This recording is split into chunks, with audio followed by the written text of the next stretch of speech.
cards, right? That's why I don't like it. But they all come with the cards that have something that leads you to the same conversation. Why didn't you leave more solder like that? Because this one's not about the solder. This one was about the solder. These are just about this part. Yeah, just visually a lot of solder. Yeah, me too. Yeah. But you can add it for... I can make you one with this. Yeah.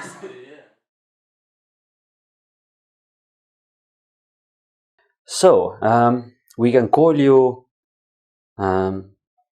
domesticated American. So, you're not from Estonia. Maybe you can little bit enlighten us. What is your background, how you came here, and why you are still here? Sure. Well, I came here in 2016 already, so 5 years ago, and I came to do my master's at the Academy, pure and simple. So I moved here. I'd never been to Estonia and sold everything I owned, packed 3 bags, and never left. So I stayed because the jewelry community here is so supportive and not competitive, which I find in contrast to a lot of the US. And it's way less expensive here, financially speaking, to have a studio space and be able to work on the kind of jewelry that I want to make and not have to be focused on selling. That's it. But you already have had degree before. It's not your first education. It's not your first profession. You were connected to sculpture, if I remember right. Or yes. What is your background? Where do you come from in that sense? So I have a Bachelor's of Fine Arts and a Master's of Fine Arts in Sculpture and Installation. And I started working with metal in a big sense, large bronze casting and pewter when I was doing my MFA. And then I got lost in just life and work after an MFA, trying to pay off that degree in the US, that I wasn't making a lot of work for quite some time. And I got back into small bronze casting work at this fantastic jewelry kind of community school in Chicago. And my teacher there said, it would be great if that was jewelry. Have you ever thought about that? And I hadn't thought about that. And then once I did, it really clicked. It was like, this is what's been missing from my sculpture work. It's the act of putting it on the body changed everything. And it really made it all start to make sense to me as a maker. It wasn't just this object that I was putting on a pedestal anymore. It really activated it.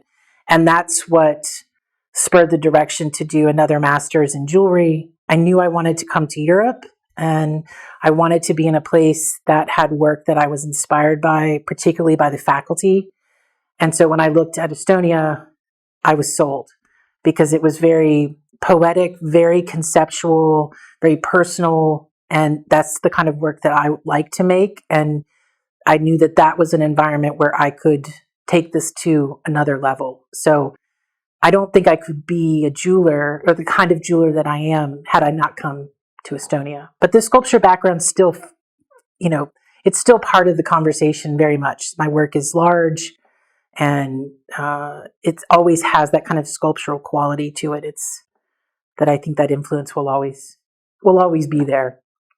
But you said that body was something that was missing from your artworks. So why body? What body adds?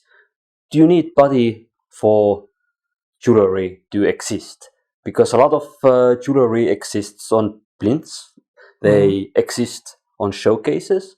Why do we need body, and what does it add for a sculpture?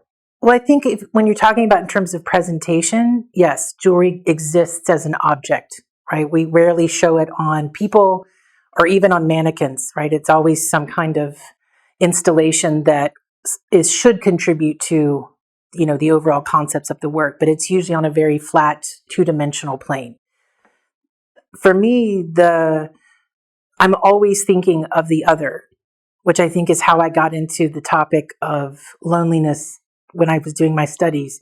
is I'm always thinking about the other person. So having the work be made for someone else and always having that in the back of my head that it's going on another body, that's what drives the making.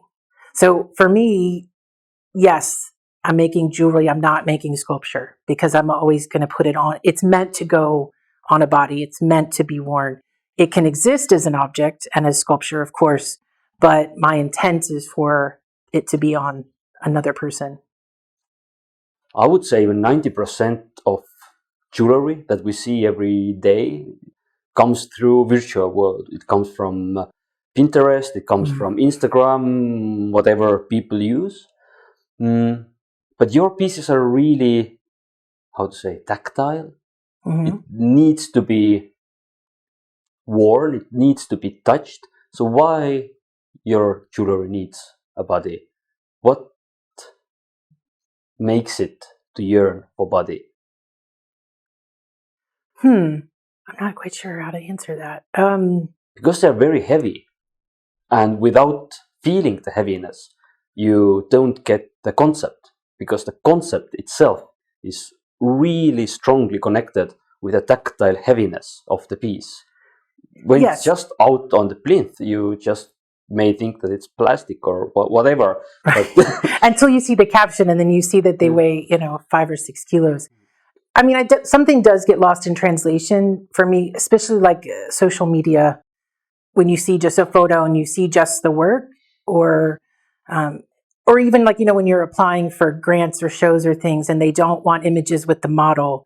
A lot of my pieces really need the model for that you see how it functions on the person, how it's meant to be worn, how it affects their body. So it's a challenge to convey that concept in just images, for sure.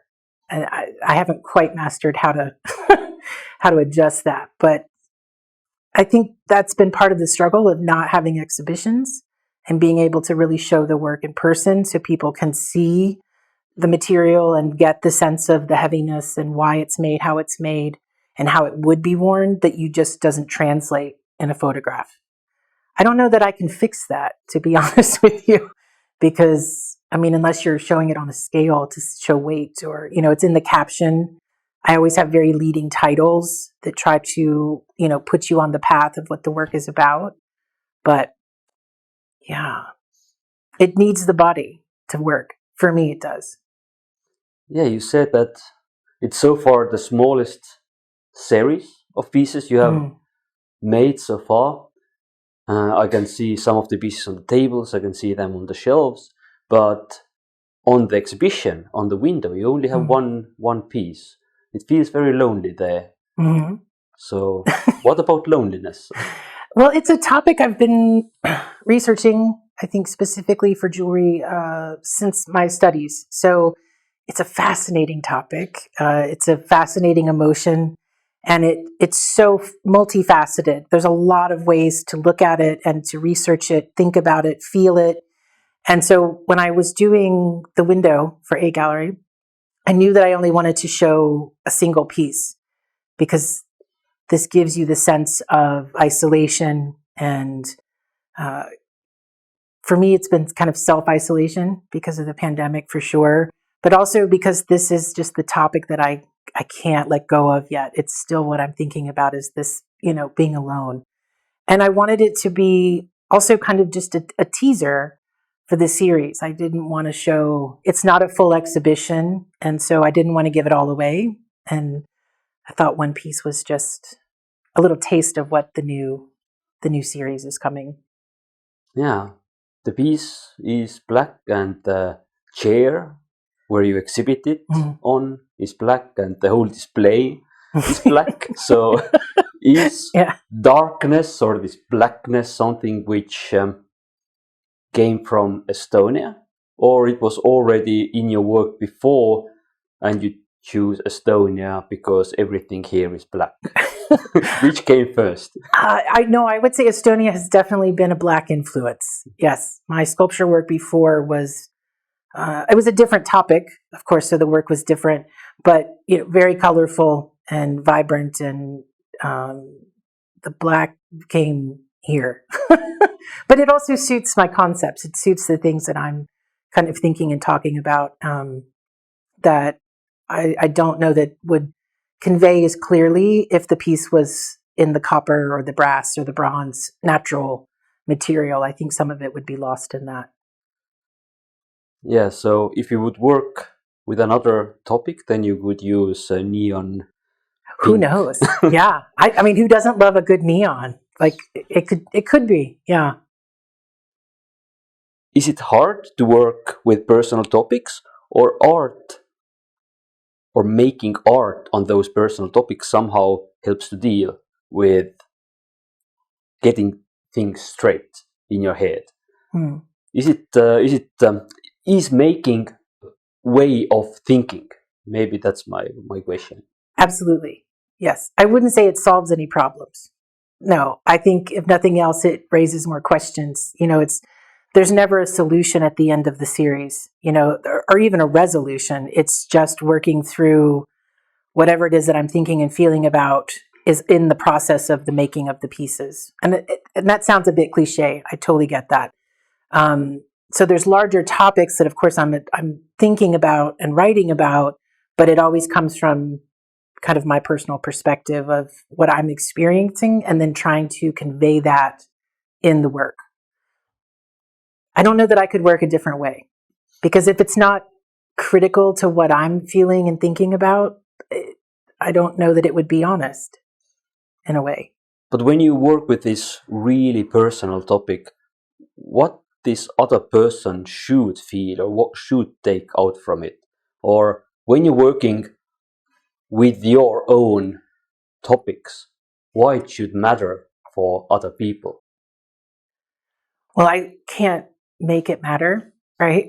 But I think that the things that I'm struggling through or making work about are things that they're universal in a way. Is my personal circumstance and the story behind my pieces relevant to you? Probably not. Maybe. We're friends, so maybe.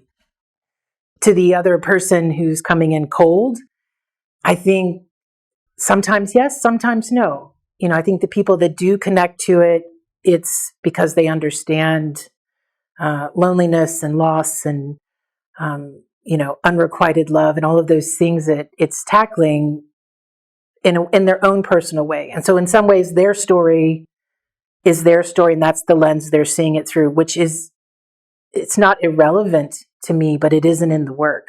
But they're finding that connection through their own. We're having similar experiences, but separate. And whether they're relevant to each other, who's to say? Yeah, sometimes it's nicer to see death through love on stage than experience it yourself. Could be, yeah. So maybe you can see, okay, that's how it goes. Yeah. I better not go there myself. Yeah. I mean, none of it's foreign to people, when they read the titles or the descriptions of the work. It's not material I'm not breaking ground here in terms of ideas and topics. Loneliness as a topic has been done forever, and love and all of those things. So my perspective and the way that I'm addressing it and making work about it, that's what makes it different. So I think in some ways it's, I'm always making it for another person, but whether that person ever gets the work, that's the mystery, Yeah, you said that you worked on this series almost a year. Mm-hmm. So it's clearly very time consuming, and it takes a lot of time to put it all together, especially your graduation pieces, which had way more rings. Yes. That all need to be soldered and fixed. So do you think this kind of slow process, because it's a little bit anachronistic in today's consumeristic world, is it also some way political? It doesn't mean that it must be manifest something political, but do you think that act of slow making could be, or is it political in some way? like a fight against the corporate machine of Even it's maybe not a fight against the corporate, but it's a statement of your own. It doesn't mean that you need to go to, I don't know, to in front of the government with your pieces, but more like in Italy, they started this slow art movement and slow food movement and slow life movement. They even have slow sex movement. So this is slow work movement. Do you see? It's just slow work or slow way of working, or it could be a statement that you're a slow work movement ambassador. I don't know. I don't know. I guess it's not something I really thought about. I would say, the thesis series took 2 solid years, and that was surely because the pieces were ginormous and it was hard material, and it took a lot of time because it was the nature of the work. So I wouldn't say that I was working slowly for that series. It was just what I was making. The series after that, that one came out pretty quickly. It was like, I think I made 30-something pieces in like 6 months. So, but you were working all day, 7 days a week. Yes. So that's what I'm saying. I don't know. It's hard to think of it as a slow process. This series, I would say, this one was, I had a really hard time adjusting to being self-isolated for so long that, creatively, I just felt suffocated and I wasn't sure what to do with myself, because there was a really nice momentum of things happening professionally last spring. We had graduated the year before, and then there was, some international shows, and then we had gone to Munich, and we were, just things were starting to kind of really fall into place, and then the world exploded. And it's been a challenge to rebound kind of from everything coming to a total halt. And I think that's why this series took so long to kind of get going again.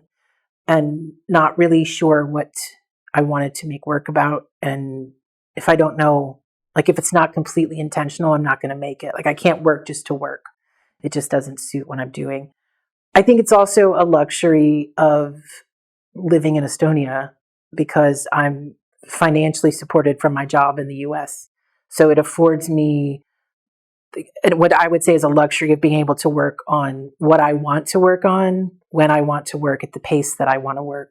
And if I sell it, fantastic. And if I don't, it's okay, because I know that my bills and things are covered. So maybe in that regard, it's slow work. So hard labor and time-consuming processes are luxury, basically. I think I get to do that, yeah. And I only say that because, like, when I was in the US and I was working 4 jobs to pay the bills, like getting to make artwork wasn't something I got to do because it's a completely different environment. The arts aren't as supported as they are here, and Chicago was considerably more expensive.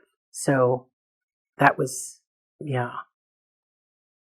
Your pieces are something that fit under the roof of contemporary jewelry, or probably you call your pieces contemporary jewelry. Yes. And at the same time, something which is so labor consuming and time consuming is associated with traditional craft. Do you think there is some kind of conflict between traditional craft and contemporary art jewelry, or are they bound together somehow? I don't know. The whole conversation about craft and design and art and how do we define those categories? Who knows? I don't know that there's a correct answer there. I think of myself as a jeweler because the work goes on another body.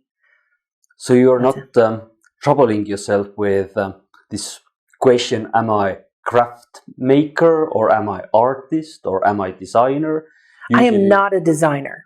I would say I am not a designer because I'm not just designing pieces, and I'm not solving problems. And in my head, that's how I define designers.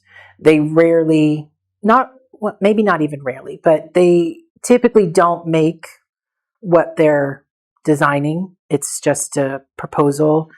I mean, there's exceptions to that for sure. Fashion designers often make their clothes, but I think of myself as a maker.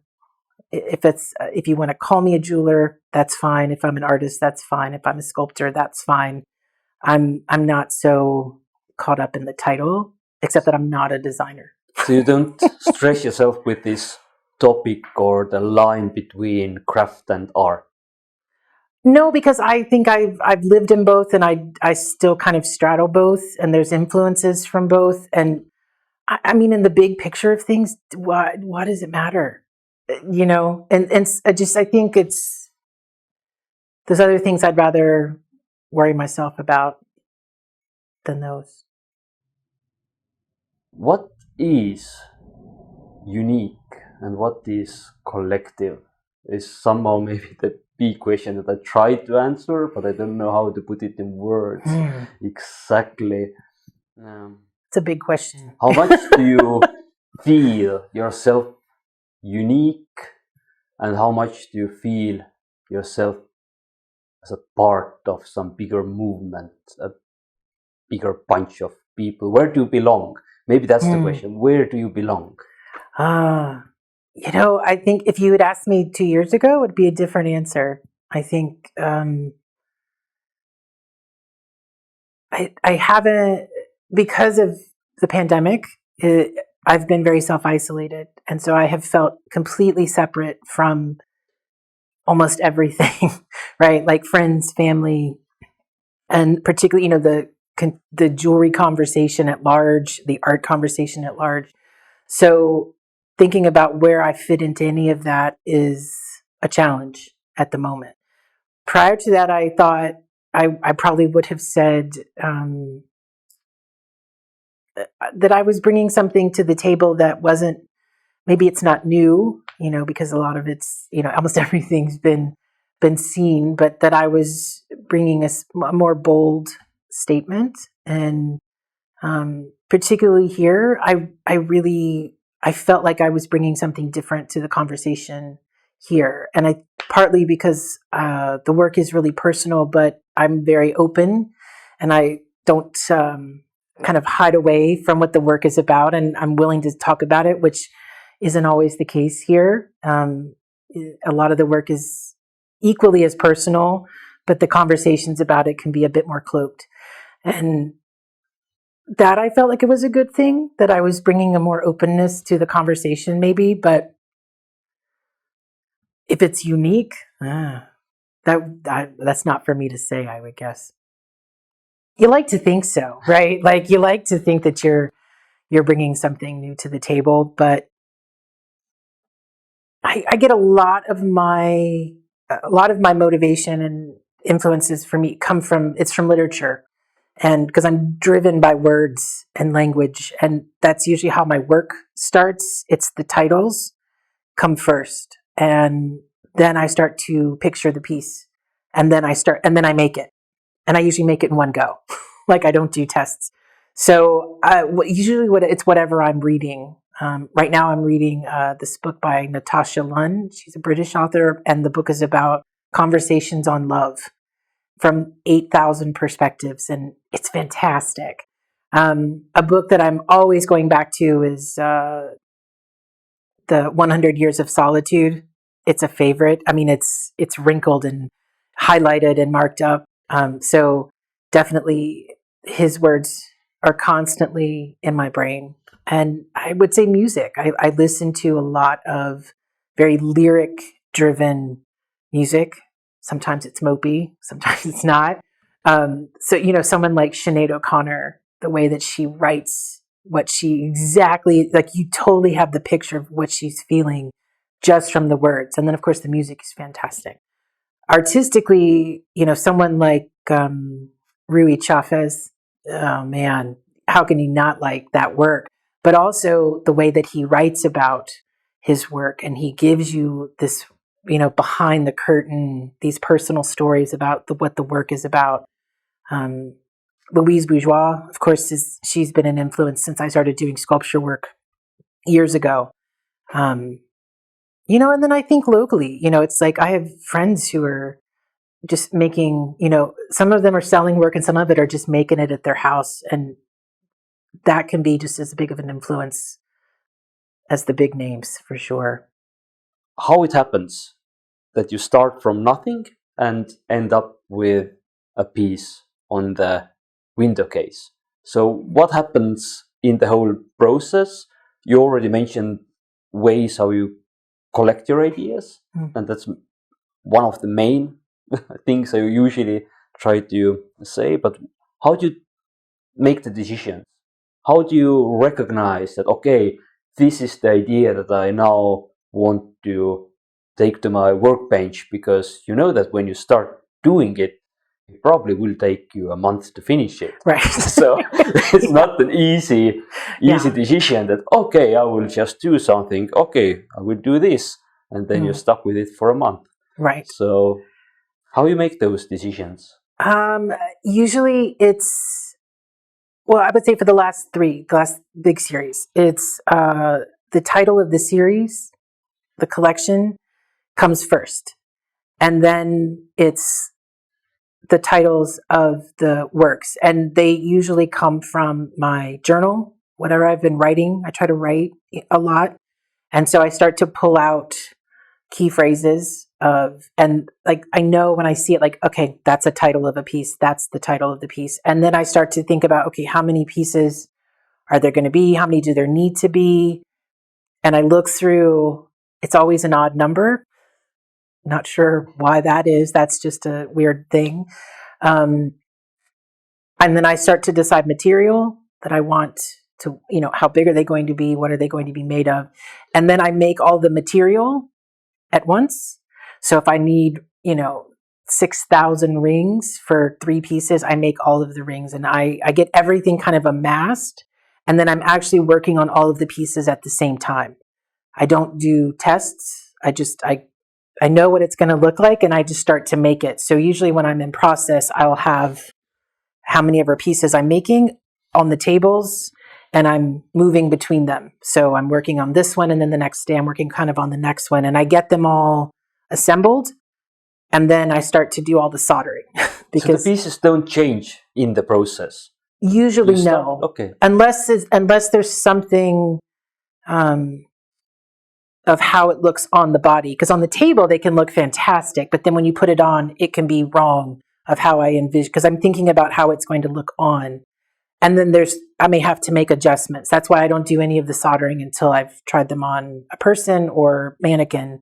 And then I start to do all of the finishing work. So then I do all of the soldering, all of the cleaning, and then I do all of the blackening. And so usually they're all done around the same time. But it's also because I can get a little bored with them once I've worked out the piece, like what the title is, what the piece represents, and what it's about, and it's assembled. I'm kind of start to check out a little bit because I've done the work. And now it's just like, okay, now I just have to do this kind of more technical. I've got to solder everything. I've got to blacken everything. I've got to wax everything. And that for me is the more mechanical. It's not as interesting as the parts that lead up to that. So I like to have different pieces to work on to kind of keep that momentum and the interest going. And that's how it works. Yeah. I visited lately fashion department in EKA and they have a lot of mannequins, but only one is male. And it's also so distorted that it's not possible to use for anything. For working. You have one mannequin and it's male. And also when I see the photo shoots, also only male models. Usually. It's something extremely unique in jewellery field. So maybe. What about that? Well, I certainly the thesis series, because it was specifically about one man, it had to be on a male body. And for the Immortal series, I don't know. I'm always kind of thinking on a male body. I don't know. Me too. Right. So, and it could be that, it's not a market for it, but also it's kind of more fun. And so the Immortal series, they can go on both, and they were designed for both. It's trickier on female bodies because I like to do necklaces in particular. That's all I've made. I don't do brooches and rings and things. And, the female anatomy is trickier when you're doing necklaces, and I don't always want to work around that. So that series, though, does, and they're both wearable.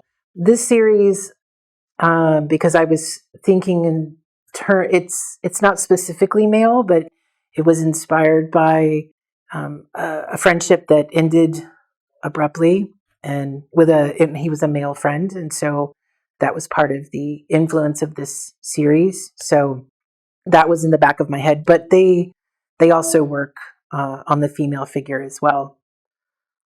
But probably when you start working with the next thing, it's probably male or female. It's hard to... The starting point for you? Probably male, yeah. But it depends on if it continues in this same kind of theme. It depends. I'm not sure. Because the next show that I have coming is, I'm doing a show with Pilvi. We're doing 2 shows next year, and we're using a very specific inspiration. It's a song.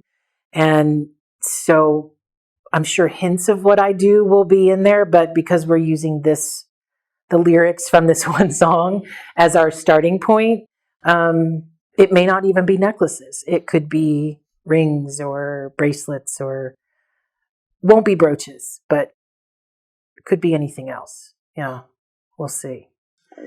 You basically already started the answer. What comes next? What are your plans? Where all the people who see this interview will see you, where they get information about you? You have also a blog, a site, a platform, yes, where you write about art. So maybe you can say where people can get more know about you, and what are the next bigger challenges. Sure. So 2 shows next year in Estonia with my friend Pilvi. We'll have a show in Tartu, which we're both excited because neither one of us have shown there. And then we'll be at HOP at the end of the year. Leading up to that, fingers crossed, maybe some things in the States. I'm going home for a little bit, so we'll see. But yeah, I do have a website, erinnmcox.com. You can see all the work there. And launching serial works, so smaller, less expensive pieces, introduction, starter level pieces, we'll say, to my series. Those will be coming shortly on the web and at A-Galerii. And then we'll see what happens. Who knows? And those friends, Luz and Maurice? Louise and Maurice, yes. They're still friends? Yes, they're still friends. I haven't been as active on there as I would have liked, but it's coming revamped next year. So louiseandmaurice.com, where I write about contemporary art, jewelry, design, philosophy. Yeah. Thank you very much for your time. Thanks for having me.